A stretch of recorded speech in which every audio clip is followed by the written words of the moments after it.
Thank you sir. So உங்களுக்கு எல்லாரும் வஉசி சிதம்பரம்னா தெரியும். உலகத்திலே அதிக நாள் சிறை இருந்தவர் பாத்தீங்கன்னா நெல்சன் மண்டேலான்னு சொல்றாங்க.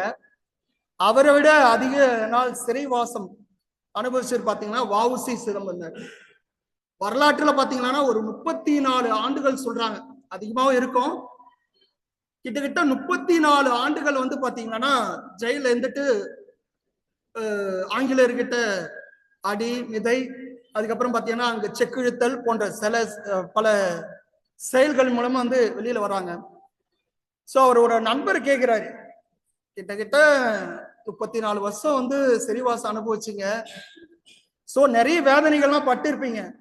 சோ இந்த வேதனைகளான நீங்க எப்படி அதை சகிச்சுக்கிட்டு உங்க வாழ்க்கையை அங்க எப்படி தொடங்குனீங்க அப்படின்னு கேட்டப்போ இவர் சொல்றாரு, செக்கிழித்த துயரத்தை மாற்றியது என் கன்னி தமிழன்றோ, ஆங்கிலேயர்கள் தொல்லை கொடுக்கும் போதெல்லாம் தொல்காப்பியத்தை படித்து படித்து என் தொல்லையை மறந்தேன், வள்ளுவனை படித்து உள்ளம் தலைத்தேன் அப்படின்னு ஒரு வரி சொல்றாரு. கிட்டத்தட்ட 34 வருஷம் சிறையில இருந்த மனுஷனுக்கு ஒரே அந்த மன உளைச்சலுக்கு மருந்து பாத்தீங்கன்னா புத்தகம் படித்தல். அவர் தமிழ் மீது அன்பு இந்த வழங்கி தமிழ் படிச்சாரு. அதே மாதிரிதான் வாழ்க்கையில ஒரு மனுஷன் நல்லா இருக்கணும்னா இந்த 2 விஷயம் இல்லைன்னா நம்ம டாக்டர் கிட்ட போக தேவையில்ல. இந்த 2 விஷயம் இருந்தா இல்லைன்னா மனுஷன் ஆரோக்கியமா இருக்கலாம்னு நம்மளே முடிவு பண்ணிக்கலாம். காலையில எழுந்தவுடன் மலச்சிக்கல், இரவு தூங்கும் போது மனச்சிக்கல். இந்த 2 சிக்கல் இல்லைன்னா மனுஷன் ஆரோக்கியமா இருக்க முடியும். கிட்டத்தட்ட ஒரு 2 நாளா என்னோட மனச்சிக்கலை போக்கிய மாமருந்து எதுன்னு பாத்தீங்கன்னா இந்த புத்தகம் தான்.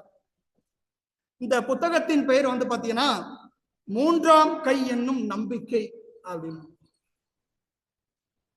இதுல கிட்டத்தட்ட 20 கட்டுரைகள் இருக்கு. நேரத்தின் நலனை கருதி எனக்கு கொடுக்கப்பட்ட டைம்ல பாத்தீங்கன்னா ஒரு சில தலைப்புகள் எடுத்திருக்கேன். அதுல இருந்து அந்த தலைப்புல இருந்து நான் படிச்சது உங்ககிட்ட பகிர்ந்துன்னு இந்த புத்தக அறிமுகம் மூலமா பகிர்ந்துக்கணும்னு விரும்புறேன். முதலாவதான தலைப்பு பாத்தீங்கன்னா சின்ன சின்ன துவக்கம் அப்படின்னு. இந்த உலகத்துல மிகப்பெரிய ஜாம்புவான்கள் தலைவர்கள்லாம் பாத்தீங்கன்னா எடுத்தவனே தலைவர் ஆகிறது கிடையாது, ஜாம்புவான் ஆகிறது கிடையாது. அவங்களோட செயல்பாடுகள்லாம் பாத்தீங்கன்னா சின்ன சின்ன துவக்கமா தான் இருக்கும். ஏன்னா சிறிய சிறிய தொடக்கம் தான் மிகப்பெரிய வெற்றி தரும்னு சொல்லுவாங்க. அதுல ஜிஜி பாய் என்னும் அம்மா அன்னையர் பாத்தீங்கன்னா அவங்களுக்கு ஒரு குழந்தை இருக்கு. அந்த குழந்தைக்கு சின்ன வயசுல இருந்தே வீரக்கதைகள் சொல்லி சொல்லி வளர்த்த பிறகுதான் பிற்காலத்தில் அந்த குழந்தை வீர சிவாஜியாக மாறியது. காந்திஜியின் அன்னை சிறு வயதிலிருந்தே ஹரிச்சந்திரா கதைகள் சொன்ன பிறகுதான் பிற்காலத்தில் மகாத்மாவாக காந்திஜி அடிகள் தோன்றினார். அதே போல பெரியார் சேக்கிலியார் எழுதிய பெரிய புராணம் நேரம் கிடைக்கும் போதெல்லாம் படித்து படித்து சிறு வயதிலிருந்து சாதாரண வெங்கடரமணன் பிற்காலத்தில் மகன் ரமண மகர்ஷியாக மாறுகிறார். நம்மளுடைய வாழ்க்கையில நம்ம ஒரு ஜெயிக்கணும்னா நம்மளோட தொடக்கம் சின்ன சின்னதா இருக்கும். ஒரு குரு ஒண்ணு இருக்காரு, அவருக்கு பல மாணவர்கள். அதுல ஒரு மாணவன் அந்த குரு கிட்ட போய் கேட்கிறார், ஐயா நான் ஞானி ஆக வேண்டும் அப்படின்னு சொல்லி. ஞானி ஆகணுமா, ஞானம் வேண்டுமா, ஒரு 10 வருஷம் ஆகும் தம்பி அப்படின்றாரு. 10 வருஷமான்னு அவரு மாணவர் கேட்கிறார். தோராயமா 20 வருஷம் கூட ஆகலாம் அப்படின்றார். அந்த மாணவன் மறுபடியும் 20 வருஷமா, அவ்வளவு நாள்லாம் எப்படி,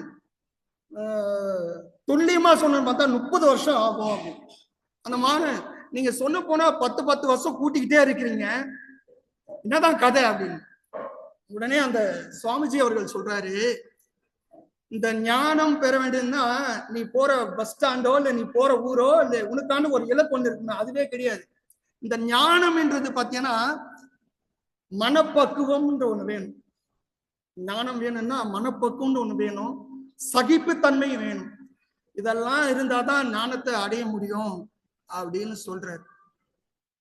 ஒரு 1000 கிலோமீட்டருக்கு போறோம், வேகமா போயிட்டீங்கன்னா இந்த 1000 கிலோமீட்டர்ல என்ன சுத்தி பார்த்தோன்னு தெரியாது. சரி, அதே 1000 கிலோமீட்டர் போறோம், நிதானமா போனாலும் 1000 கிலோமீட்டர் நம்ம சுத்தி பார்க்க முடியும்.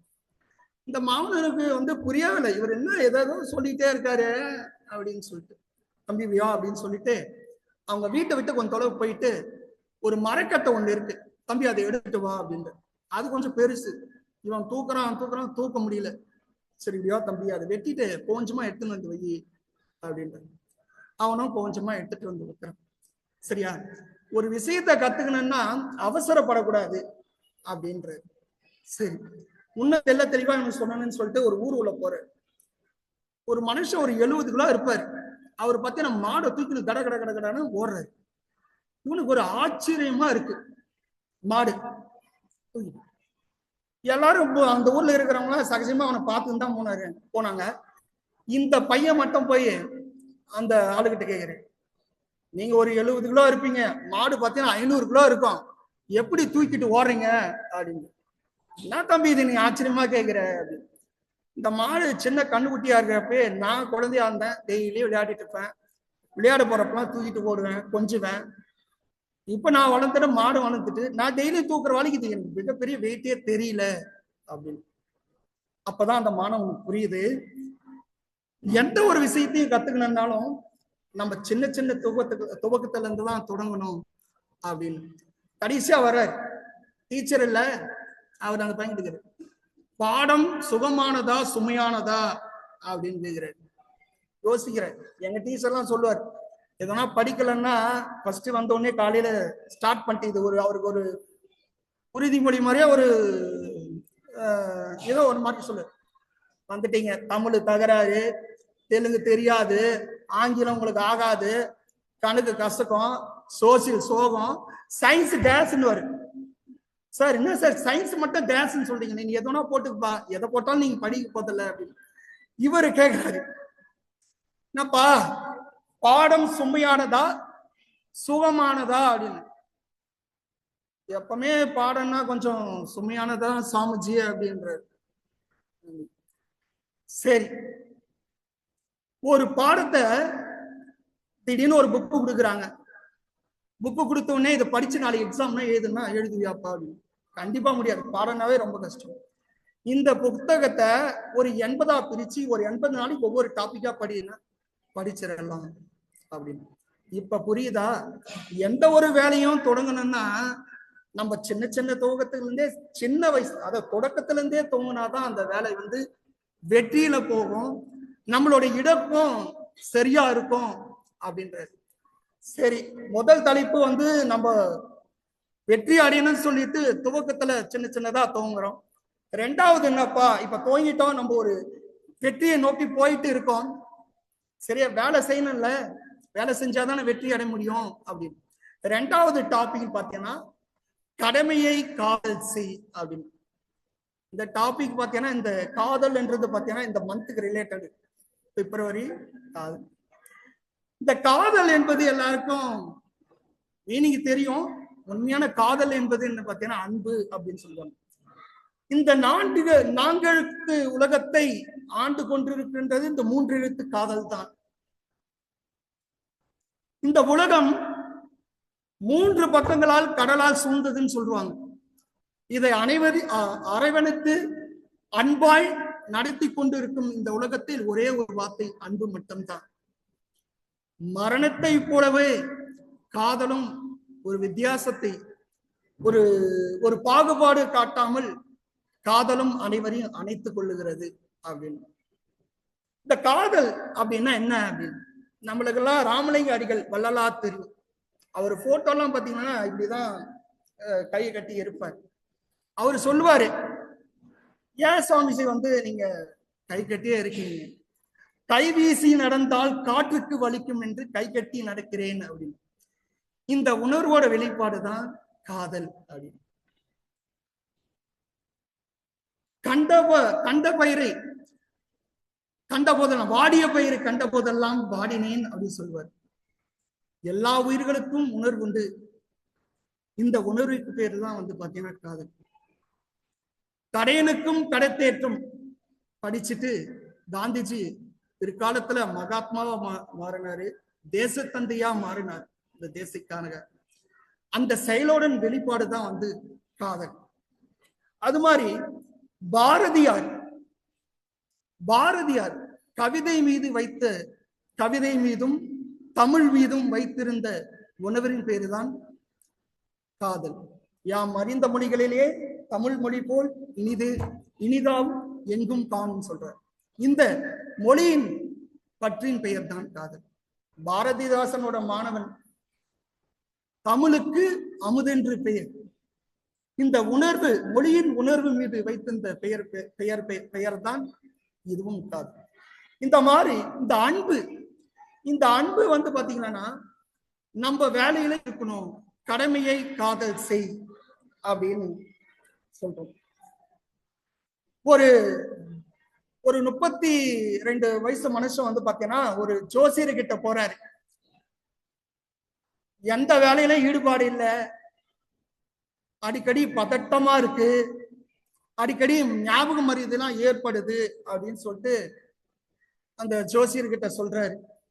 அந்த ஜோசியர் வந்து பாத்தீங்கன்னா இதெல்லாம் கேட்டுட்டு காலப்போக்கில் இதெல்லாம் மாறிடும்பா, கவலைப்படாத அப்படின்னு சொல்லிட்டு அடுத்த கேள்வி கேட்கிறாரு, உனக்கு கல்யாணம் ஆயிடுச்சா அப்படின்னு.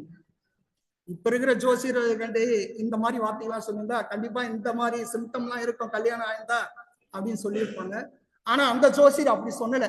என்ன சொல்றாருன்னா, கல்யாணம் ஆயிடுச்சு, சரி இப்ப எப்ப கல்யாணம் ஆயிடுச்சு, நீங்க எப்ப மேரேஜ் எப்ப, எல்லா விஷயத்தையும் துருவி கேட்கிறாரு அவர்கிட்ட. இந்த ஆளு A to Z, பொண்ணு பார்த்ததுல இருந்து கல்யாணம், ஃபர்ஸ்ட் மீட், கிஃப்ட் எல்லாத்தையும் வந்து பாத்தீங்கன்னா விலாவரியா சொல்றாரு. அந்த ஜோசிகர் வந்து பாத்தீங்கன்னா ஆர்வமா கேட்டுக்கிட்டே இருக்காரு. இவர் சொல்றாரு, என்ன சாமிஜி இத வந்து பெரிய ஆர்வமா பாத்துங்க கேட்டுக்கிட்டு இருக்கீங்களே அப்படின்னு. சரி உனக்கு கல்யாணம் ஆகி எத்தனை வருஷம் ஆச்சுன்னு கேக்குறாரு. என்ன ஒரு 8 வருஷம் ஆயிருக்கும் அப்படின்னு. 8 வருஷத்துக்கு முன்ன நடந்த கதைய ஒண்ணு விடாம A to Z சொல்ற. ஆனா ஒரு செயல் பண்ண சொன்னா அதுல ஒரு ஈடுபாடு இல்லை, ஞாபகம் மறதியா இருக்கு அப்படின்னு.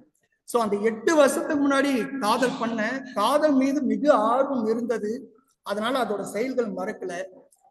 அதே போல நீ செய்யும் செயல்களில் வந்து பாத்தீங்கன்னா அன்பு வேண்டும், காதல் வேண்டும், அப்பதான் எப்பவுமே மறக்காது, வேலையில ரொம்ப ஈடுபாடா இருப்ப அப்படின்னு வந்து சொல்றாரு. இன்னும் கொஞ்சம் டீப்பா எக்ஸ்பிளைன் பண்றாரு. நம்மளுக்கு எல்லாம் அம்மா சாப்பாடு செஞ்சு போடுறாங்க, சரியா, அது அவங்களோட கடமை தான். அம்மா வந்து பாத்தீங்கன்னா வேலை அதிகமா இருக்குன்னு புலம்பிப்பாங்க, ஒருபோதும் நம்மளுக்கு சாப்பாடு செய்யணும்னு சொல்லிட்டு புலம்பிக்க மாட்டாங்க. டெய்லியும் நம்மளுக்கு தோசை சுட்டு போடுறாங்க, நம்ம 4ஆவதோ 5ஆவதோ போதுன்னாலும் ஒண்ணு சாப்பிடுப்பா அப்படின்னு சொல்லி. அவங்க எப்படி அந்த வேலையை சலிக்காம செய்யறாங்க அப்படின்னு பாத்தீங்கன்னா அந்த வேலையில இருக்கிற அன்பு, ஈடுபாடு. அதே போலதான் உன்னோட வேலையிலையும் வந்து பாத்தீங்கன்னா ஒவ்வொரு நாளும் வேலையில வந்து உன்னோட கடமையில வந்து காதல் செய், ஒரு ஈடுபாடோட செய்வ, எந்த வேலையும் மறக்காது, ரெகுலரா பண்ண, உன் வெற்றியும் வந்து உனக்கு சீக்கிரம் சேரும் அப்படின்னு சொல்லிட்டு அனுப்புறாரு. நெக்ஸ்ட்,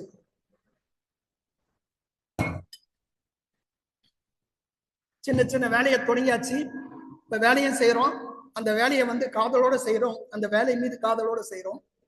நெக்ஸ்ட் 3வது தலைப்பு, நீங்கள் வெட்டுக்கிளியா தேனியா. நம்ம படிக்கிறப்பெல்லாம் வெட்டுக்கிளியா எறும்பான்னுவாங்க, ஆனா இது கொஞ்சம் வித்தியாசமா இருக்கு வேலையா. வெட்டுக்கிளியா தேனியா, டெய்லியும் நம்ம போயிட்டே இருக்கோம். மண்டே, இப்பதான் மண்டே வந்த மாதிரி, சாட்டர்டே ஆயிடுச்சு, புக்ரி சொன்னே வீட்டுக்கு போறோம் அந்த மாதிரி. சோ இப்பதான் 25னா 26 வந்துச்சு. கவிஞர், இந்த எழுத்தாளர் சொல்றாரு, என்ன சொல்றாருன்னா, வருடங்கள் போயிட்டே இருக்கும், சரியா, வயது ஆகிட்டே இருக்கும், அந்த வருடங்களுக்கு உயிர் கொடுக்கணும் அப்படின்னு. இத துறவி சுவாமி விவேகானந்தர் சொல்லுவார், நேரத்தை வீணாக்கும் போது உன் கடிகாரத்தை பார், ஓடுவது முள்ளல்ல உன்னுடைய வாழ்க்கை அப்படின்னு. அது மாதிரி சரி, இந்த தேனியும் வெட்டிக்கிளியும் வந்து பாத்தீங்கன்னா ஒரு செடி கிட்ட மீட் பண்ணுது. ரெண்டு பேரும் பேச ஆரம்பிக்கிறாங்க. வெட்டுக்கிளி பேசுது, நம்ம இந்த செடி இல்லைன்னா உயிர் வாழ முடியாதுல்ல, இறந்துடும்ல அப்படின்னு சொல்லிக்கிட்டே ரெண்டு இலைய உள்ள தள்ளுது. சாப்பிட்டுக்கிட்டே இருக்கு. ஆமா ஆமா, இந்த செடி கண்டி இல்லைன்னா நம்ம உயிர் வாழ முடியாது அப்படின்னு. நான் அப்படி இல்லை, நீ இந்த ஒரு செடியை நம்பிதான் இருக்க, இந்த செடியில தான் இருக்க, செடி சாப்பிட்டுக்கிட்டே இருக்க. நான் அப்படி இல்லை, இந்த செடியில இருக்கிற மகரந்த தூள் அடுத்த செடிக்கு, அதுக்கு அடுத்த செடிக்கு என்னோட வாய் மூலமா பரவிட்டு இருக்கேன். சரியா? இது இது எனக்கு மட்டும் பிரயோஜனம் கிடையாது, என்னை சுற்றி இருக்கிற செடிகளுக்கு எல்லாம் பிரயோஜனமா இருக்கேன். இந்த செடி மரமாயி பூ பூத்து காய் காய்ச்சி கனியா இருக்கும், செல்வ செழிப்பா இருக்கும். இந்த கதையில என்னன்னா, இந்த செடின்றது பாத்தீங்கன்னா காலம். சில பேர் வந்து பாத்தீங்கன்னா வெட்டுக்கிளி மாதிரி அந்த காலத்தை வேஸ்ட் பண்ணிக்கிட்டே இருப்பாங்க. சில பேர் தேனி மாதிரி பாத்தீங்கன்னா அந்த காலத்தை அவங்களுக்கும் யூட்டிலைஸ் பண்ணி மற்றவங்களும் யூட்டிலைஸ் பண்ணி, ஸோ அந்த செடி எப்படி தோப்பா மாறிச்சோ ஸோ அதே மாதிரி அந்த டைமை யூட்டிலைஸ் பண்ணிட்டு போயிட்டு இருப்பாரு. இந்த காலத்தோட மதிப்பை யாருக்கு கேட்டா தெரியும் அப்படின்னா எல்லாருக்கும் தெரியும். ஆனா டைம் மேனேஜ்மெண்ட் முக்கியம் அப்படின்னு. இந்த காலத்தோட மதிப்பு யார்கிட்ட எல்லாம் கேட்கலாம் அப்படின்னு பார்த்தீங்கன்னா, ஒரு வருடத்தோட மதிப்பு ஒரு ஃபெயிலான ஸ்டூடெண்ட் கிட்ட கேட்டா அந்த ஒரு வருடத்தோட மதிப்பு தெரியும். ஒரு மாதத்தோட மதிப்பு யார்கிட்ட கேட்டா தெரியும்னு பாத்தீங்கன்னா, இந்த மாத சம்பளம் எல்லாம் வாங்குறாங்க பாத்தியா, அந்த தொழிலாளி கிட்ட கேட்கணும் ஒரு வருடத்தோட மதிப்பு. சரி, ஒரு வாரத்தோட மதிப்பு வாரத்தோட மதிப்பு யார்கிட்ட கேட்டா தெரியும்? இந்த வார இதெல்லாம் வந்து பாத்தியா, அந்த ஆசிரியரிடம் கேட்டா இந்த வாரத்தோட டைம் வேல்யூ சொல்லுவாங்க. சரி, ஒரு நாளோட மதிப்பு யார்கிட்ட கேட்கணும் அப்படின்னு பாத்தீங்கன்னா, அறுவை சிகிச்சைக்காக காத்திருக்கும் நோயாளின்னு கேட்டேன்னா அந்த ஒரு நாளோட மதிப்பு சொல்லுவோம். ஒரு மணியோட ஒரு மணி நேரம் அதோட மதிப்பு யாருக்கிட்ட கேட்கணும் பாத்தீங்கன்னா, இந்த காதலர்கள். காதலன் காதலிக்கும், காதலி காதலிக்க காத்திருக்கும் அந்த காதலர்கிட்ட கேட்டோம்னா அந்த ஒரு மணி நேரத்தோட மதிப்பு. சரி, ஒரு நிமிடத்தோட மதிப்பு யார்கிட்ட கேட்கணும் பாத்தீங்கன்னா, இந்த ட்ரெயின்லாம் மிஸ் பண்ணாங்களே அவங்க கிட்ட கேட்டீங்கன்னா அந்த ஒரு நிமிடத்தோட மதிப்பு தெரியும். ஒரு வினாடியோட மதிப்பு யாருக்கிட்ட கேட்கணும் பாத்தீங்கன்னா, இந்த விபத்துல இருந்து தப்பிச்சு வந்தாங்க பாரு, அவங்க கிட்ட கேட்டீங்கன்னா தெரியும் அந்த ஒரு நிமிடத்தோட வினாடியோட மதிப்பு. நெக்ஸ்ட் மில்லி வினாடி, அது அந்த மதிப்பு யாருக்கிட்ட கேட்கணும் பாத்தீங்கன்னா, ஒரு மில்லி வினாடி. இந்த ஓட்ட பந்தயத்துல தோத்தாங்க பாத்தியா, அவங்க கிட்ட கேட்டீங்கன்னா அந்த மில்லி வினாடியோட மதிப்பு தெரியும். சோ காலம், இந்த காலத்தோட மதிப்பு அனைவருக்கும் தெரியுதுதான். இந்த காலம் நம்மளுக்கு தெரியும் 24 hours அப்படின்னு. நம்ம வாழ்க்கையில ஒரு அடுத்த கட்டத்துக்கு போனோம், வெற்றியை நோக்கி போனோம், நம்ம இலக்கு அடையணும்னா நம்ம வாழ்க்கையில ஒரு முக்கியமானது வந்து பாத்தீங்கன்னா டைம் மேனேஜ்மெண்ட்ன்றது முக்கியம் அப்படின்ற. ஒரு சின்ன சின்ன வேலை தொடங்கிட்டோம், நம்ம வெற்றி ஆகணும்னு நம்ம வேலையை காதல் செய்யறோம். அந்த வேலையை செய்யறப்போ ஒரு டைம் மேனேஜ்மெண்ட்டோட செஞ்சுக்கிட்டே இருக்கோம், போயிட்டே இருக்கும். அடுத்து இப்ப இதெல்லாம் போறப்ப 4வது டாபிக்கா வந்து பாத்தீங்கன்னா விலக்கு தந்த வாழ்க்கை அப்படின்னு. இப்போ வேலைக்கு போயிட்டே இருக்கோம், நம்ம இப்போ வேலைக்கு போயிட்டே இருக்கோம், ஒரு இலக்கை நோக்கி போயிட்டே இருக்கோம், வெற்றி அடையணும். இந்த வாழ்க்கை எப்படி இருக்கும் அப்படின்னு பாத்தீங்கன்னா, வாழ்க்கை என்றால் என்ன அப்படின்னா, வாழ்க்கை என்றால் வெற்றி. வாழ்க்கையில வாவம் ஃபர்ஸ்ட் எடுத்து லாஸ்ட் எடுத்து கையும் போட்டா வாகை என்றால் வெற்றியாளன். வாழ்க்கை என்றாலே வெற்றி தான். இந்த வாழ்க்கை எல்லாருக்கும் வந்து பாத்தீங்கன்னா சந்தோஷமா இருக்கா அப்படின்னு பாத்தீங்கன்னா இருந்ததில்லை. இந்த வாழ்க்கை பத்தி தெரிஞ்சுக்கணும்னா நம்ம கிட்ட ஒர்க் பண்றவங்களோ இல்ல நம்ம வீட்டுல இருக்கிறவங்க கிட்டங்களோ பாத்தீங்கன்னா கேட்டீங்கன்னா தெரியும். எப்ப கேட்கணும்னா அதுக்குன்னு ஒரு டைம் இருக்கு வாழ்க்கை பத்தி. ஒரு சாப்பிடாம ஒரு 12 இல்ல 1:30 மணிக்கு தொடர்ந்து ஒர்க் பண்ணிக்கினே இருக்காங்க டென்ஷனா, அவங்க கிட்ட போய் ஒரே ஒரு வார்த்தை கண்டி கேட்டீங்கன்னா வாழ்க்கைன்னு நினைச்சு, இப்ப சாப்பிட்டியா அப்படின்னு கேட்டீங்கன்னா ஆரம்பிச்சிருவாங்க. ஆமா, சாப்பாடு ஒண்ணுதான் குறை. என்ன வேலை எப்ப பாரு வேலை, இதே டென்ஷனு, என்ன வேலையோ என்னதான் வாழ்க்கைனே தெரியல, எதுக்காக தான் பிறந்தோமே அந்த அந்த எக்ஸ்ட்ரீம் அளவுக்கு போயிடுவாங்க, அப்படியே கொட்டிட்டே இருப்பாங்க. சரி, இது எல்லாருக்கும் இருக்கா இதே மாதிரின்னா? கண்டிப்பா வாழ்க்கைன்னா அப் அண்ட் டவுன்ஸ் இருக்கும். கவிஞர் வாலி தெரியும் உங்களுக்கு எல்லாரும். கவிஞர் வாலி சிறு வயசுலயே வந்து பாத்தீங்கன்னா அவருக்கு ஒரு பாடல் ஆசிரியர் ஆகணும், ஒரு எழுத்தாளர் ஆகணும். தொடக்கத்துல அவருக்கு ரேடியோ ஸ்டேஷன்ல வேலை கிடைக்குது, திருச்சியில வேலை பண்ணிட்டே இருக்காரு. பண்ணிட்டு அடுத்து நான் சினிமா துறைக்கு போகணும்னு நினைக்கிறேன். நினைச்சிட்டு சென்னை நோக்கி வரார். அந்த வேலையெல்லாம் விட்டுட்டு வந்தா இங்க சரியான வாய்ப்பு இல்லை, தங்குறதுக்கு இடம் இல்லை, பசி பட்னி தொடர்ந்து போயிட்டே இருக்கு. ஒரு முடிவு எடுக்கிறாரு. சக்சஸ் ஆன மனுஷன் இப்ப நம்ம பாக்குறோம், அதுக்கு முன்னாடி என்ன திரும்ப போயிடலாம், இங்க இருந்தா வேலைக்கு ஆகாது, கிடைச்ச வேலை வந்து பாத்தீங்கன்னா அந்த ரேடியோ ஸ்டேஷன்ல நம்ம பார்க்கலாம் அப்படின்ட்டு போறதுக்கு முன்னாடி இந்த கண்ணதாசனுடைய பாடல் ஒண்ணு கேட்கிறார் அவர் ரூம்ல. வாழ்க்கை என்றால் 1000 இருக்கும், வாசல் தோறும் வேதனை இருக்கும். வாழ்க்கை என்றால் 1000 இருக்கும், வாசல் தோறும் வேதனை இருக்கும். வந்த துன்பம் எதுவென்றாலும் வாடி நின்றால் ஓடுவதில்லை, வாடி நின்றால் ஓடுவதில்லை. எதையும் தாங்கும் இதயம் இருந்தால் இறுதி வரைக்கும் அமைதி இருக்கும். மயக்கமா கலக்கமா மனதிலே குழப்பமா வாழ்க்கையில் நடுக்கமா. கவிஞர் வாலி என்ன நினைச்சாரு, பிரச்சனைன்றது பார்த்தா எனக்கு மட்டும்தான் இருக்கு அப்படின்னு பார்த்து இந்த பாட்டு கேட்ட பிறகு எப்பா மனுஷனா பொந்தா பிரச்சனை இருக்கும் அப்படின்னு சொல்லிட்டு காந்திஜியோட கோட்டை ஒண்ணு எடுக்கிறார், டூ ஆர் டை, பாத்துருவோம் அப்படின்னு சொல்லிட்டு பாட்டு எழுத ஆரம்பிக்கிறார். கவிஞர் எழுதிய பாட்டு, கவிஞர் வாலி எழுதிய பாட்டு சினிமாவும் உச்ச கட்டத்துக்கு போனாரு. இவர் எழுதி கொடுத்தாரு நடிகருக்கு, அவரு வந்து பாத்தீங்கன்னா சினிமாவும் உச்ச கட்டத்துக்கு அவரும் போனாரு.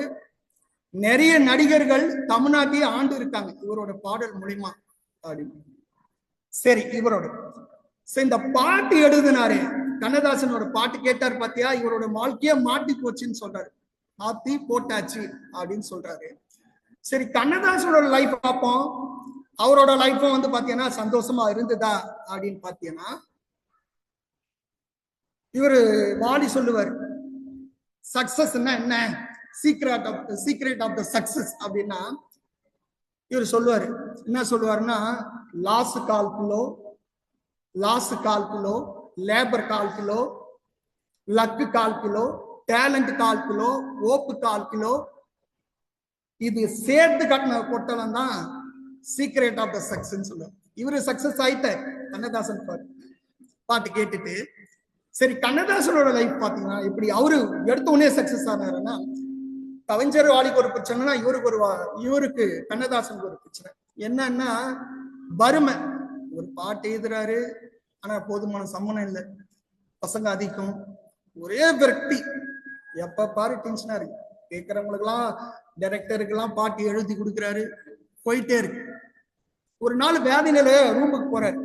ரூமுக்கு போயிட்டு இந்த மனுஷன் இந்த கடவுள் எங்க இருக்காருன்னு கேட்டு இந்த ஆளுகிட்ட ஒரு கேள்வி ஒண்ணு கேட்டணும் அப்படின்னு கேட்கிறாரு.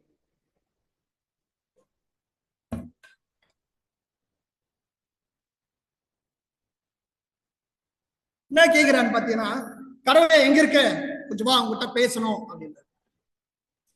உடனே கடவுள் வர்றாரு. கண்ணதாசன் கூப்பிட்டா வருவார் இல்ல, அவர் தானே அர்த்தமுள்ள இந்து மதம் எழுதியிருக்காரு. உடனே வந்தார். என்னப்பா சொல்லுப்பா அப்படின்னு. பிறப்பின் யாதனை கேட்டேன் அப்படின்னு கடவுளை கிட்ட கேட்கிறார். கடவுள் சொல்றார், பிறந்து பார். கடவுள் சொல்லிட்டார். இறைவன் என்ன சொல்ற, பிறப்பின் யாதனை கேட்டேன்னா பிறந்து பார் அப்படின்றார்.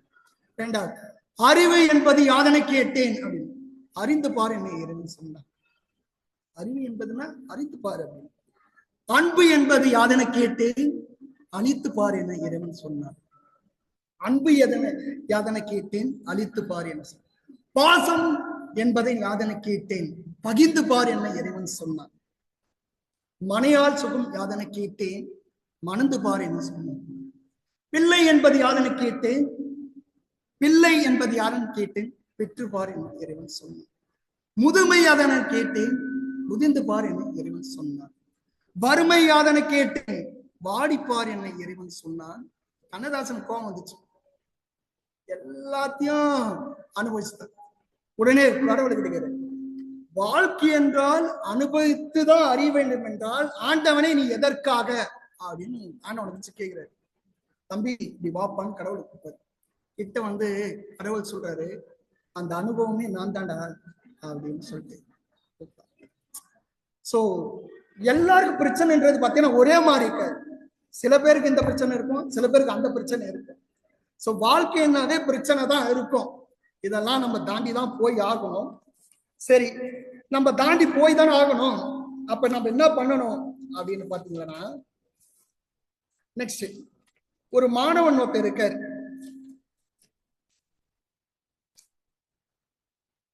மாணவன் வந்து பாத்தீங்கன்னா ஒரு குருவிடம் போய் கேட்கிறார்.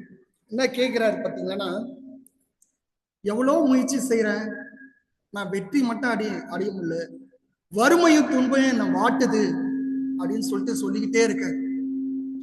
அந்த குரு யோசிக்கிறார், இவனுக்கு இவன் மூலியமே தான் ஆன்சர் சொல்லணும் அப்படின்னு சொல்லிட்டு, தம்பி நீ கவலைப்படாத, வீட்டுக்கு போ, நாளைக்கு ஈவினிங் வர அப்படின்னு சொல்லிட்டு அனுப்புற.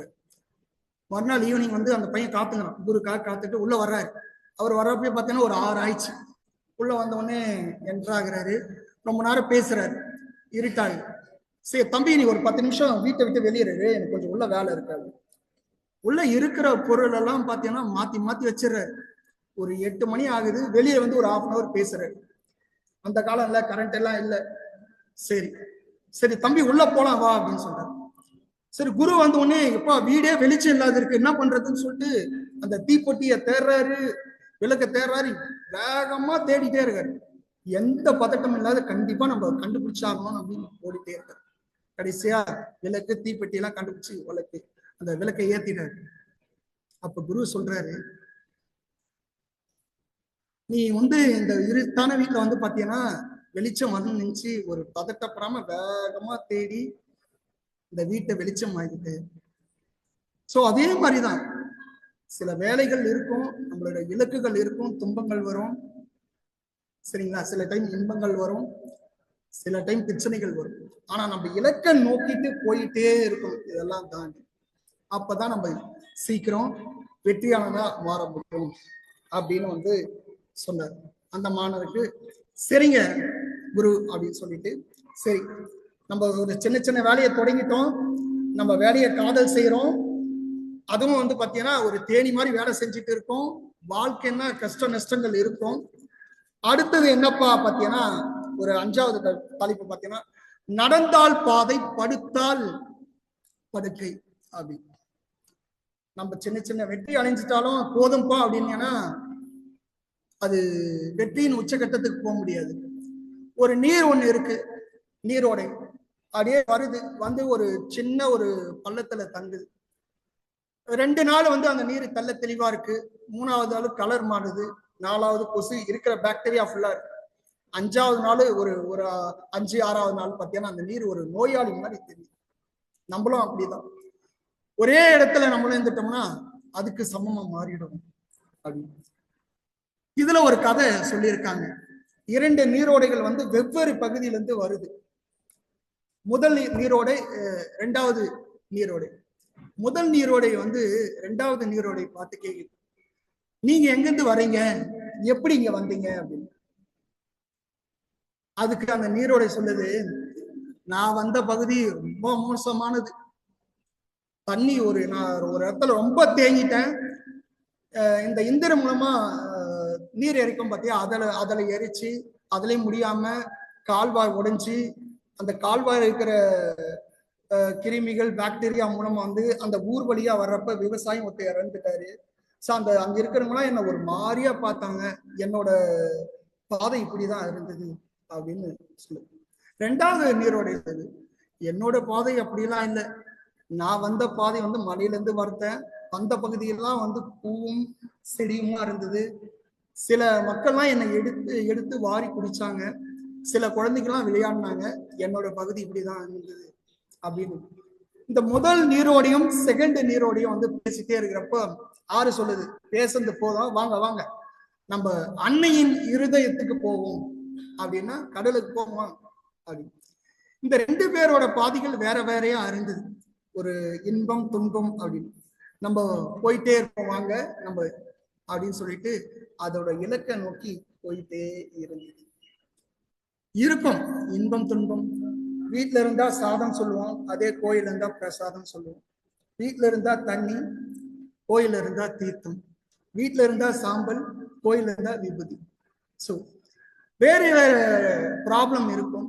ஆனா நம்ம அதெல்லாம் ஒரே இடத்துல தேங்காம இருந்தோம்னா நம்ம வெற்றியின் உச்சகட்டத்துக்கு போயிட்டே இருப்போம். சரி, நம்ம போயிட்டே இருக்கோம், வாழ்க்கை டென்ஷனா போகுது.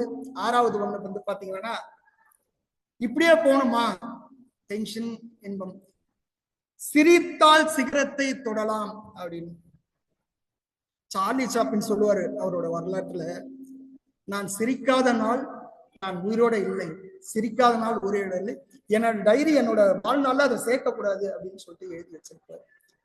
சிரித்தால் தான் சிகரத்தை தொட முடியும்.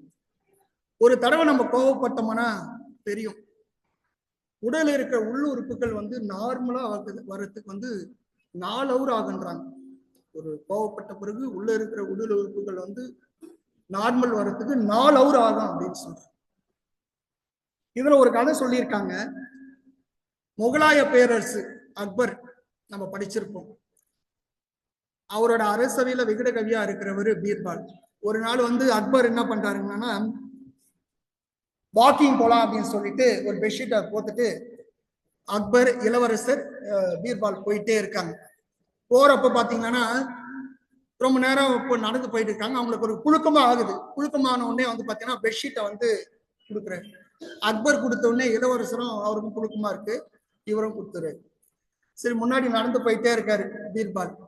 அக்பர் பார்த்து சிரிக்கிறார். இவர் கேட்கிறார் பீர்பால், என்ன அரசரே பார்த்து சிரிக்கிறீங்க, உன்னை பார்த்தா ஒரு கழுத மூட்டை சுமக்கிற மாதிரியே இருக்கு அப்படின்னு சொல்லிட்டு சிரிக்கிறார் அவர். தவறு அரசே அப்படின்னு சொன்ன உடனே இவருக்கு அக்பருக்கு சாக்காயிரு. நம்மளை பார்த்து தவறு அரசே அப்படின்னு, ஒரு கழுதையின் மூட்டை கிடையாது, 2 கழுதையின் மூட்டையை சுமந்து கொண்டு இருக்கிறேன் அப்படின்னு ரிப்பீட்டா பண்றாரு. அவர் உடனே சிரிச்சுட்டு அவரோட புத்தி கூர்மைய பாராட்டுறாரு. இந்த சில நம்ம மனுஷங்கள்ல வந்து பாத்தீங்கன்னா இந்த பேரோட பிரச்சனை மிகப்பெரிய பிரச்சனையா இருக்கும். அந்த போத் ஜெண்டர் பேர் இருக்கும் சில இதெல்லாம். ஃபார் எக்ஸாம்பிள் பாரதி, ஜோதி, ஜீவா, இந்த மாதிரி பேர்கள்லாம் ரொம்ப, இந்த மாதிரி நிகழ்வுல என்னோட வாழ்க்கையின் அந்த என்னோட பேர்ல வந்து மிகப்பெரிய பிரச்சனை. அதுல அந்த பேர் மூலம் நடந்த ஒரு இன்சிடென்ட் வந்து ஸ்கூல்ல படிச்சுட்டே இருக்கோம். ஒரு 4வது வந்து பாத்தீங்கன்னா, நான் என் கிளாஸ் ஜோதின்னு ஒரு பேர் தான். ஒரு 4வதுல சினிமா கூட்டம் போறாங்க. அங்க பாத்தீங்கன்னா நாங்க மட்டும் போல ஒரு 4 ஸ்கூல் வருது. அங்க போன உடனே ஸ்கூல்ல சினிமா தியேட்டர்ல அட்டண்டன்ஸ் எல்லாம் எடுக்கிறாங்க. டக்கு டக்கு டக்கு டக்கு. எல்லாரும் அமைதியா இருக்கணும். சினிமா பாக்குறப்போ போட மாட்டாங்க, லேட் ஆகணும், எல்லாரும் அமைதியா இருக்கிறோம். பேர் சொல்ல ஆரம்பிக்கிறாங்க. ஜோதி பேர் ஜோதின்னு சொன்ன உடனே நான் எழுந்துங்க, தம்பி எங்க ஸ்கூல்லயும் ஒரு ஜோதி இருக்கு அப்படின்னு சொல்றாங்க. சரி, நான் உட்காந்துட்டேன். அதுக்கப்புறம் பாத்தீங்கன்னா ஒரு பொண்ணு எழுந்துக்குது. அங்க பாத்தீங்கன்னா சினிமா தியேட்டர்ல என்ன பார்த்து சிரிக்கிறாங்க. ஓ, ஜோதின்றது ஒரு லேடிஸ் நேமா, அந்த நேம் தான் வச்சு சுத்திரேடி அப்படின்னு சொல்லி. நான் 4வது படிக்க ஞாபகமா இருக்கு. எங்க அம்மா கிட்ட போய் சொல்றேன், வீட்டுல எல்லாம் என்ன காத்தின்னு கூப்பிடுறீங்க, அட்டண்டன்ஸ் மட்டும் என் ஜோதின்னு வச்சுங்க அப்படின்னு. அதுக்கு நான் காரணம் தம்பி கிடையாது தம்பி, உங்க தாத்தா தான் காரணம் அப்படின்னு சொல்லிட்டு எங்க தாத்தா கிட்ட போய் நான் தைரியமா கேட்கிறேன், ஏன் தாத்தா எனக்கு ஜோதின்னு பேர் வச்ச அப்படின்னு. எங்க தாத்தாவுக்கு சந்தோஷம், நான் தைரியமா பேசுறேன். அதெல்லாம் அப்படிதான், ஜோதி தான் கரெக்டா இருக்கும் அப்படின்னு சொல்லிட்டு சிரிச்சுட்டே போறாரு அவரு. நான் அவர்கிட்ட அதிகமா சத்தமெல்லாம் பேசுறது, ஆனா அந்த கோவம் சின்ன வயசு. சரி, இப்படியே போச்சு. மறுநாள் பாத்தீங்கன்னா செப்பல் விட்டா என்னோட செப்பலை தூக்கி லேடிஸ் லைன்ல வச்சிருக்காங்க. பேர் ஜோதி, இனிமே லேடிஸ் லைன்ல தான் இருக்கணும் அப்படின்னு சொல்லி. 5வது முடிஞ்சது. 6வது உட்கார வைக்கிறாங்க, அட்டண்டன்ஸ் எடுக்கிறாங்க. பாய்ஸ் தான் முடிஞ்சிச்சு. ஆனா என் பேர் வரல. என் பேரை தூக்கி கேர்ள்ஸ்ல போட்டாங்க. ஜோதின்னு கேர்ள்ஸ் லைன் வந்து ஹோல் கிளாஸே சிரிக்குது. 6வது வேற கிளாஸ் ஸ்கூல். அப்புறம் அட்டண்டன்ஸ் எடுத்து டீச்சர்லாம் சொன்னாங்க, பா கேர்ள்ஸ் கம்மியா இருக்காங்க, பாய்ஸ் தான் அதிகமா இருக்கீங்க, பாதி பாய்ஸ் பின்னாடி போய் உட்காருங்கப்பா கேர்ள்ஸ் பின்னாடி அப்படின்னு. பசங்களாம் ஜோதி கிளம்பு போய் பின்னாடி உட்காரு, உன் பேரும் அதுதான் இருக்கு அப்படின்னு சொல்றாங்க. சரி சகஜமாயிடுச்சு, ஃபர்ஸ்ட் தான் அவமானப்பட்டுட்டோம் பேர் வச்சு, அதெல்லாம் ஒண்ணு இல்லை போய் உட்காந்துட்டோம் அப்படின்னு சொல்லி 10th முடிஞ்சது. 12th போறேன். வேற ஸ்கூல், எங்க பாட்டி இங்க இருந்து ஒரு 40 கிலோமீட்டர் எங்க பாட்டி வீட்டுல தங்கிதான் ஸ்கூல் அட்டனன்ஸ் அக்கௌண்ட் ஸ்ட்ரீம்ல. 11th 12th போனோம்னே எல்லா டீச்சரும் ஜைஜாண்டிக்கா இருக்காங்க, ஹைட்டு வெயிட்டமா இருக்கிறாங்க, அட்டனன்ஸ் எடுக்க ஆரம்பிக்கிறாங்க. பாய்ஸ் எல்லாம் முடிஞ்சிச்சு, கடைசி ஜேன்னா கடைசியில வர மாதிரி ஜோதி. ஜோதின்னு சொன்னேன், வணக்கம் மிஸ்ன்னு அப்படின்னு என் பேரை எடுத்து நான் சொன்னேன். மிஸ் திமிரா அவனுக்கு, தட்டுனா தலை தாராந்திரம், இந்த வார்த்தை சொன்னாங்க, தட்டுனா தலை தாராந்திரம் அப்படின்னு சொன்னாங்க. ஒரு பின்னாடி அந்த பொண்ணு எழுந்து நின்று எஸ்ன்னு சொல்லுது, நீயும் ஜோதி நீந்து நிக்கிறீ, சத்தியமா என் பேரும் ஜோதி தான் மிஸ் அப்படின்னு. அங்க கிளாஸ்ல சிரிக்கிறாங்க. அப்படியாப்பா, தெரியாம சொல்லிட்டேன், சரி உக்காரு அப்படின்னு சொல்லிட்டாரு. +2 முடிஞ்சது. டீச்சர் ட்ரைனிங் போய் சேர்றேன் 2010 போனா. டீச்சர் ட்ரைனிங் கிளாஸ்ல ஒரு கல்யாண மண்டபத்துக்கு போன மாதிரி இருக்கு. 120 பேர் ஸ்ட்ரென்த் டீச்சர். அதுல 80 பேர் லேடிஸு, 40 பேர் பாய்ஸ். மறுபடியும் எனக்கு ஒரு கவலை வந்துச்சு, ஜேன்னு இருக்கு, என் அட்டனன்ஸ் வந்து என் ஆண்களோட லைன்ல வந்துடணும் அப்படின்னு சொல்லி அட்டனன்ஸ் எடுக்க ஆரம்பிக்கிறாங்க. இந்த ரஜினி ஒரு படத்தில் சொல்லுவாங்க, ஒரே பதட்டமா இருக்கு அப்படின்னு. எனக்கு ஒரே பதட்டமா இருக்கு. அட்டனன்ஸ் எடுக்க ஆரம்பிக்கிறாங்க, பாய்ஸ் லைன் முடிஞ்சு போச்சு.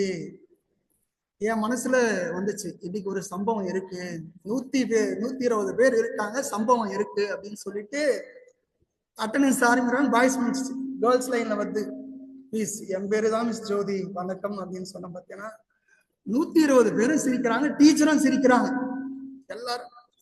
தம்பி சாரி, யாரோ உன் பேரை மட்டும் வச்சு கேர்ள்ஸ் ஆர்டர்ல போட்டுக்கிறாங்க, நான் போய் மாத்திடுறேன், கவலைப்படாத உட்காரு அப்படின்னு. டிகிரி ஆச்சு. கல்யாண பத்திரிக்கை கொடுக்குறாங்க. நான் எழுதுறப்போ இதுல ஒண்ணு ப்ராப்ளம் என்னன்னா, என் பேரு ஜோதி, என் ஒய்ஃபோட பேரு ஈஸ்வரி. அவன் கல்யாண பத்திரிக்கை அடிக்கிறப்ப பாத்தீங்கன்னா ஈஸ்வரிய ஈஸ்வரன் போட்டு ஜோதிய பொண்ணு பேரை போட்டுருக்கூடாது. இது ஸ்ட்ரைக் அவுட் ஆச்சு. நானு எங்க அண்ணன் பேசுறதுக்கு முன்னாடி அங்க பேசுறேன், ஜோதின்றதுதான் பையன், கொஞ்சம் தெளிவா ஞாபகம் வச்சுக்கணும் அப்படின்னு சொல்லிட்டு. அந்த மட்டும் என்னோட வெற்றி முன்னாடி இருந்தது. எப்பா பேர் வந்து மாப்பிடோல லைன்ல தான் அப்படின்னு. கல்யாணம் ஆச்சு, ஒரு 2 வருஷம் ஆச்சு. எங்க வீட்டுல ஒரு நாள் கூப்பிடுறாங்க எங்க அம்மா எங்க அப்பா. 2014 இருக்கு, கல்யாணம் ஆகி 2 வருஷம். எப்பா பிஎட் இந்த வருஷம் தான் கடைசி வருஷமா, ஒரு வருஷமா, அடுத்த வருஷம் தான் படிச்சேன்னா 2 வருஷம் அப்படின்றாங்கப்பா, நீ போய் பிஎட் ஜாயின் பண்ணிடு சரியா, நான் காசுலாம் ரெடி பண்ணிட்டேன். சரி பிஎட்லாம் போய் ஜாயின் பண்ணியாச்சு. ஃபர்ஸ்ட் நாள் கிளாஸ் இங்கிலீஷ் டிபார்ட்மெண்ட், 50 பேர், 8 பேர் ஜென்ஸ், 42 பேர் கேர்ள்ஸ். அங்கேயும் இதோதான், எல்லாரும் காலேஜ் பத்தி எல்லாம் பேசுறாங்க, அங்க பச்சை இங்க பச்சை, நான் மட்டும் பேசாத இருந்து. அந்த நாள் இன்னைக்கு கூட நினைவு இருக்கு. என்னோட இலக்கு, என்னோட பேர் வந்து ஆண்கள் லைன்ல வரணும் அப்படின்றத. அட்டனன்ஸ் எடுக்கிறாரு எங்க சார். அட்டனன்ஸ் எடுத்தோடனே ஜோதி ஆண்கள் லைன் வந்து ஒரே சந்தோஷம். அன்னைக்கு என்னோட அட்டனன்ஸ் பேர் வந்து கரெக்டா போட்டுட்டாங்க, ஆண்கள் லைன்ல போட்டாச்சு அப்படின்னு. 2 வாரம் கழிச்சு பிரின்சிபல் கூப்பிடுறாரு என்ன. ஒரு மேம் வந்து கூப்பிடுறாங்க, பிரின்சிபல் உங்களுக்கு பார்க்கணுமா ஓ அப்படின்னு.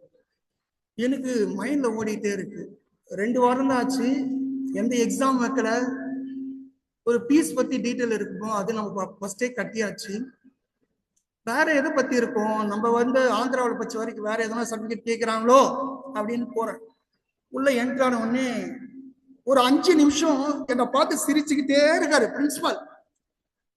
எனக்கு ஸ்ட்ரைக் அவுட் ஆச்சு. ஓஹோ ஜோதினா லேடிஸ் நினைச்சுப்பாங்க, ஜென்சன் பார்த்து சிரிக்கிறாரு அப்படின்னு சிரிச்சுட்டே இருக்காரு. அவரு சிரிச்சுட்டு 5 நிமிஷம் பத்தி சொல்றாரு, சாரி தம்பி அப்படின்றாரு. பரவாயில்ல சார், ஒன்றும் பிரச்சனை இல்லை, நீ லேடிஸ்ன்னு சொல்லிட்டு உனக்கு யூனிஃபார்ம் புடவை வர வச்சிட்டோம்ப்பா அப்படி. புடவை வர வச்சிட்டேன், சரிங்க சார் மாத்தி கொடுங்க அப்படின்னு சொல்லிட்டு வந்தேன். சரி அதுக்கு அடுத்து கிளாஸ் ஒன்று போட்டு எங்க சார் கேட்கிறாரு, எங்களோட மேஜர் சார் கேட்கிறாரு, இன்னும் எதுக்காக கூப்பிட்டாரு பிரின்சிபாலு. சார் ஒரு நிமிஷம், எல்லாம் இருக்காங்க, நான் தனியா சொல்றேன் சார், மிகப்பெரிய முக்கியமான பிரச்சனை எல்லாம் இல்லை அப்படின்னு. அதுக்கப்புறம் மறுநாள் என்னை பார்த்து எங்க சார் அவருக்கு விஷயம் தெரிஞ்சு போய் இதுதான் யூனிஃபார்ம். சரி போச்சு, பிஎட் முடிச்சிட்டேன். சரி வேலை தேர்னால ஒரு தினத்தனி பேப்பர் பார்க்குறேன், ராமகிருஷ்ணா மிஷன் ஹோம் அப்படின்னு சொல்லிட்டு ஒரு ரூம் பார்த்தேன்.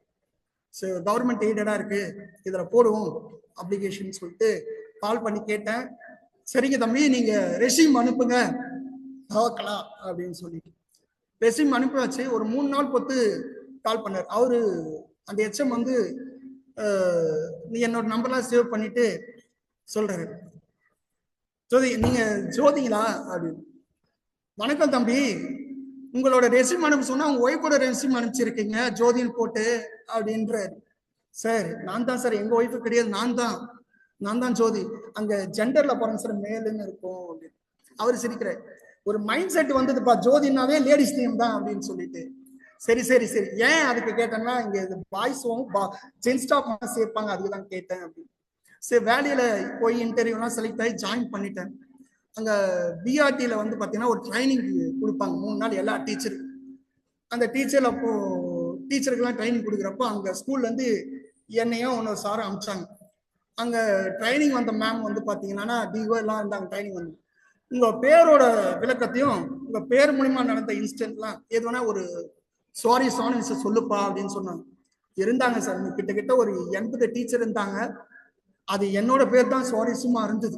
நான் என் பேர் ஜோதின்னா ஒரு தீ விளக்கு, ஜோதி என்றா வெளிச்சம் சொல்லிட்டு என்னோட லைஃப் நடந்த 4வது இன்சிடென்ட் சொன்னேன்.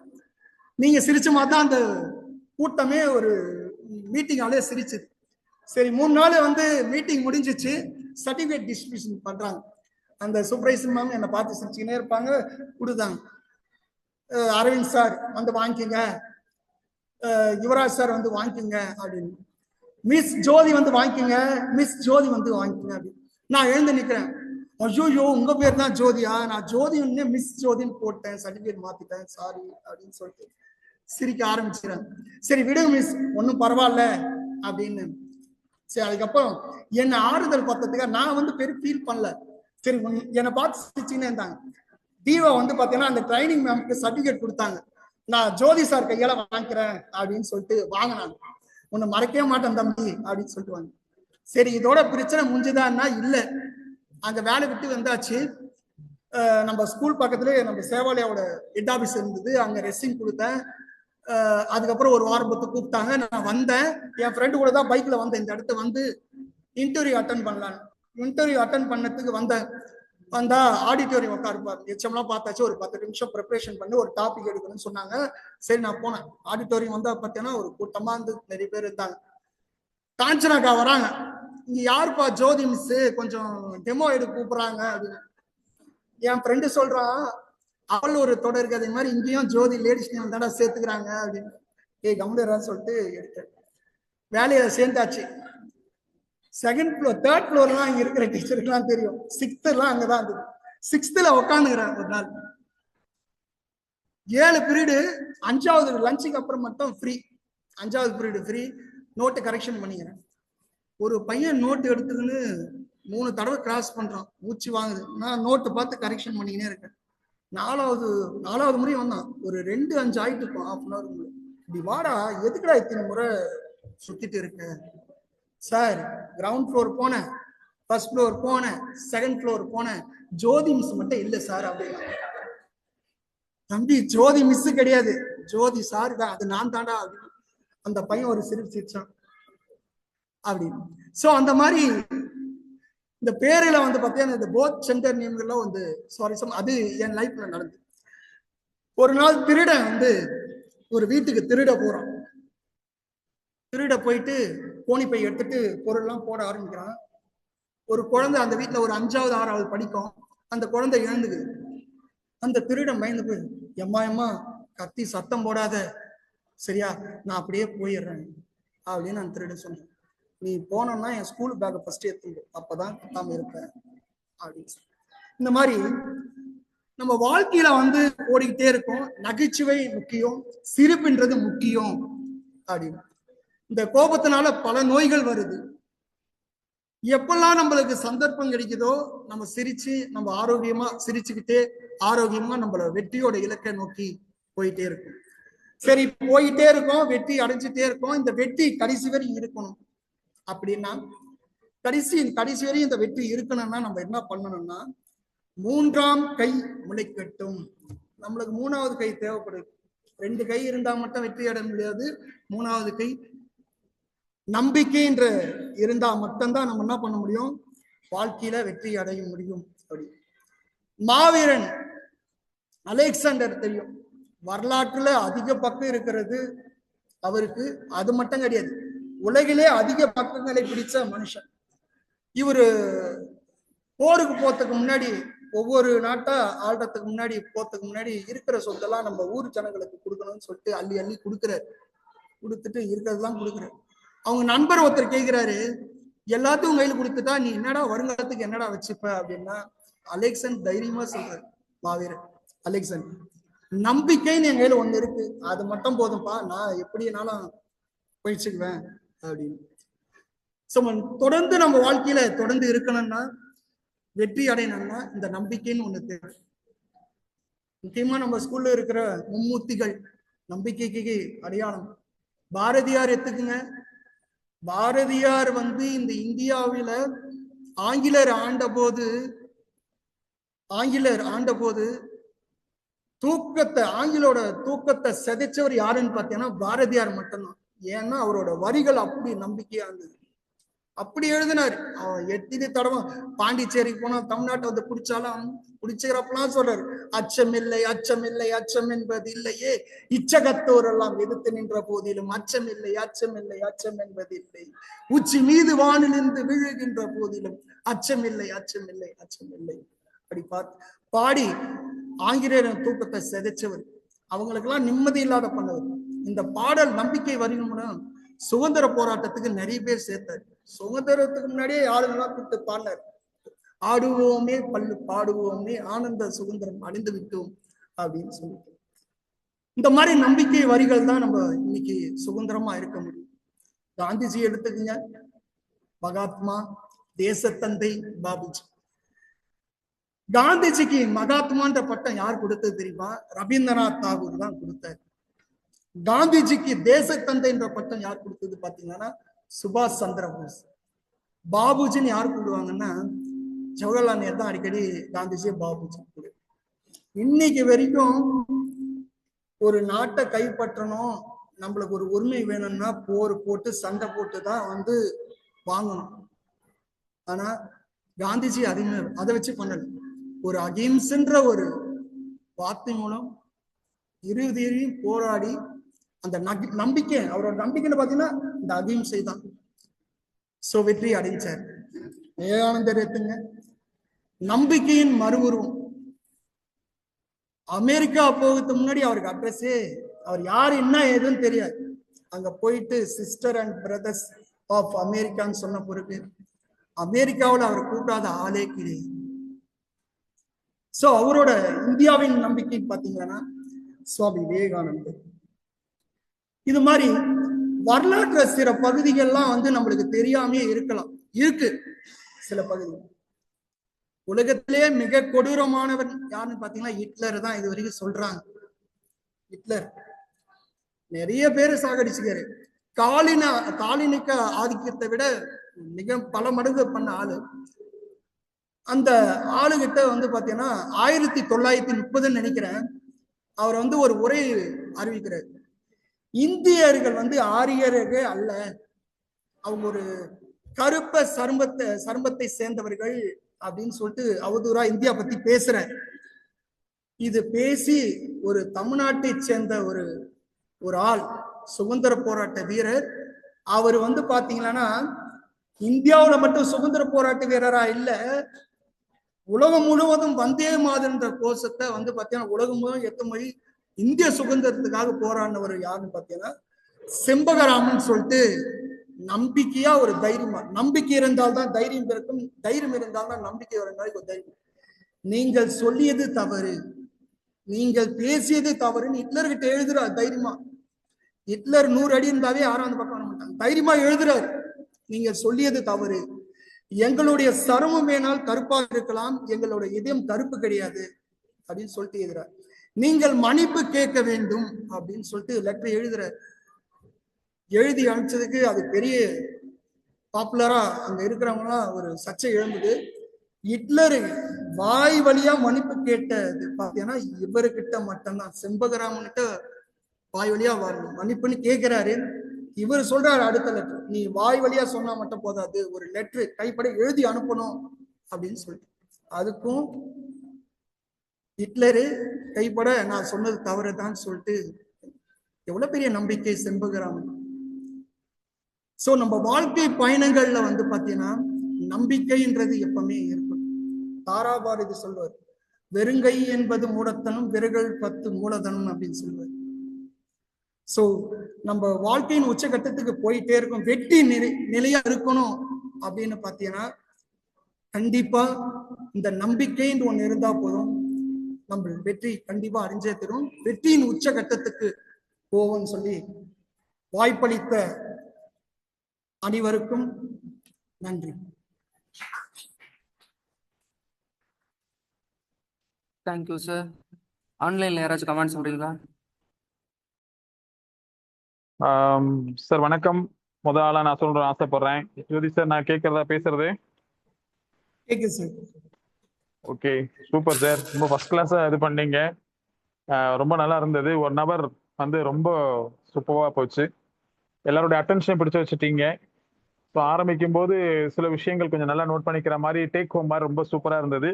எந்த ஒரு விஷயத்தையும் சிறப்பாக ஆரம்பிக்க வேண்டும் சார், சிறியதாக ஆரம்பிக்க வேண்டும் அப்படின்றது பண்ணீங்க. எவ்வளவு பெரிய விஷயம்னாலும் சின்னதா முதல்ல ஆரம்பிக்கணும் அப்படிங்கிறத ரொம்ப அழகா நீங்க எக்ஸ்பிளைன் பண்ணீங்க. ரொம்ப மனசுல நிக்கிறதா இருந்தது. அதே போல அன்பு தான் உலகத்தை இயக்குகிறது அப்படிங்கறதை ரொம்ப கிளியரா ரொம்ப இது சொன்னீங்க. ஸோ சிரித்தால் சிகரத்தை தொடலாம், நிறைய விஷயங்கள் சொல்லியிருக்கீங்க. ஸோ சிரித்தால் சிகரத்தை தொடலாம் அப்படின்னு சொல்லிட்டு உங்களுடைய பெயர் காரணம் கடைசி வரைக்கும் சொல்லல. உங்க தாத்தா சிரிச்சுட்டே போனதான் சொன்னீங்க. ஆனா அந்த பெயர்னால வந்த அத்தனை சிரிப்பையும் கொஞ்ச நேரம் எல்லாரையுமே உண்மையிலேயே சிரிச்சிருச்சிட்டீங்க. அதுவும் நீங்க ஒரு கோர்வையா வாழ்க்கை பூரா சொல்லும் போது அது ரொம்பவே ரொம்ப வித்தியாசமா இருந்தது. இவருக்கு பின்னாடி, இந்த பெயருக்கு பின்னாடி இவ்வளவு பெரிய வரலாறா இருக்கு அப்படின்ற அளவுக்கு மலைக்கிற மாதிரி ரொம்ப அது நகைச்சுவையோட ரொம்ப அதை ஒரு சந்தோஷமா இது பண்ணி ஷேர் பண்ணது உண்மையவே மனசு கொஞ்சம் சந்தோஷமா வச்சிருந்தது. ரொம்ப நல்ல அதை எல்லாத்தையும் கோர்வையா சொல்லி இது பண்ணினீங்க. ஸோ பண்ணலாம் முடிக்கும் போது 3ஆம் கை நம்பிக்கை அப்படிங்கிறத சொல்லி, நெப்போலியன், ஹிட்லர் எல்லாரையும் சொல்லி, பிஜிபியையும் விடாம ரொம்ப அழகா சொல்லி முடிச்சீங்க. சூப்பரா இருந்தது சார் உங்களோட review. Thank you so much. Thank you so much sir.